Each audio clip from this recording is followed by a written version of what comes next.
እግዚአብሔር ሲምረን መንግስት ይሰማናል። እግዚአብሔር ካልማረን መንግስት ቢሰማንም ይኸው እያደናቆረን ነው ያለው። ዋጋ የለውም። ሁላችሁም ኦርቶዶክሳዊ የሆናችሁ በሙሉ ይህን ቪዲዮ ኮፒ ሊንክና ሸር የማድረግ ግዴታ አለባችሁ። ላይክ ማድረግ አለባችሁ። ለብዙ ሰው እንዲደርስ ፈልጋለሁ። ምክንያቱም እኛ ፍትሐ አርሲ ምዕመናን እያልን እየጮህን ነው ያለነው። ይህንን ጩኸታችንን ቆም እናድርገውና ጩኸቱን እስኪ ይህን የመዝሙረ ዳዊት ክፍል እየጸለይን እግዚአብሔርን እንለምነው ከውዳሴ ማርያም ጋር። እግዚአብሔር ሲምረን መንግስት ይሰማናል። እግዚአብሔር ካልማረን መንግስት ቢሰማንም ዋጋ የለውም። መዝሙር 83 ያለውን ወይም በስልክ ከሆነ መዝሙር 84 ላይ ሊሆን ይችላል ያለው። ይህንን መዝሙር ከውዳሴ ማርያም ጋር እስኪ እንዘምር። ብዙ በመጮህ እኮ ብቻ አይደለም እግዚአብሔር የሚሰማው፣ ንስሐ በመግባትና ጸሎት በማድረግ ነው። መጮህን ባንኮንንም ነገር ግን እየጮህን የሚሰማን አላገኘንም። ስለዚህ ቆም እናድርገውና እስኪ መዝሙር 83ን እንጸልይ። መዝሙር 83 ምን እንደሚል ላንብብላችሁ፣ አዳምጡ። አቤቱ እንዳንተ ማን ነው? አቤቱ ዝም አትበል ቸልም አትበል። እነሆ ጠላቶችህ ጮኸዋልና የሚጠሉህም ራሳቸውን አንስተዋልና። ሕዝብህን በምክር ሸነገሏቸው፣ በቅዱሳንህም ላይ ተማከሩ። ኑ ከአሕዛብ እናጥፋቸው፣ ደግሞም የእስራኤል ስም አይታሰብ አሉ። አንድ ሆነው በአንተ ላይ ተማከሩ፣ በአንተ ላይ ቃል ኪዳን አደረጉ።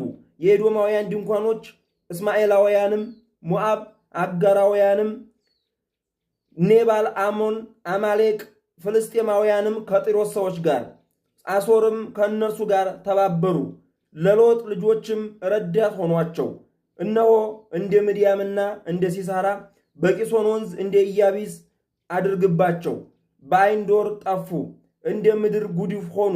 አለቆቻቸውን እንደ ሄሬብና እንደ ዜብ ታላላቆቻቸውንም እንደ ዛብሄልና እንደ ስልማና አድርግባቸው።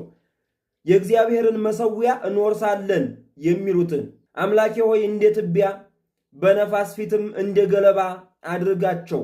እሳት ዱርን እንደሚያቃጥል ነበልባልም ተራሮችን እንደሚያነድ እንዲሁ በቁጣህ አሳዳቸው፣ በመቅሰፍትህ አስደንግጣቸው። ፊታቸውን እፍረት ሙላው። አቤቱ ስምህን ይፈልጋሉ፣ ይፈሩ፣ ለዘላለም ይታወኩ፣ ይጎስቁሉ፣ ይጥፉም። ስምህም እግዚአብሔር እንደሆነ ይወቁ፣ በምድር ሁሉ ላይም አንተ ብቻ ልዑል እንደሆንክ ይወቁ ይላል። ይህን መዝሙረ ዳዊት ከውዳሴ ማርያም ጋር እየጸለይን ለአርሲ ምዕመናን ድምፅ እንሆናቸው። ድምፅ ወደ መንግስት ብቻ አይደለም ወደ እግዚአብሔርም ይኮናል።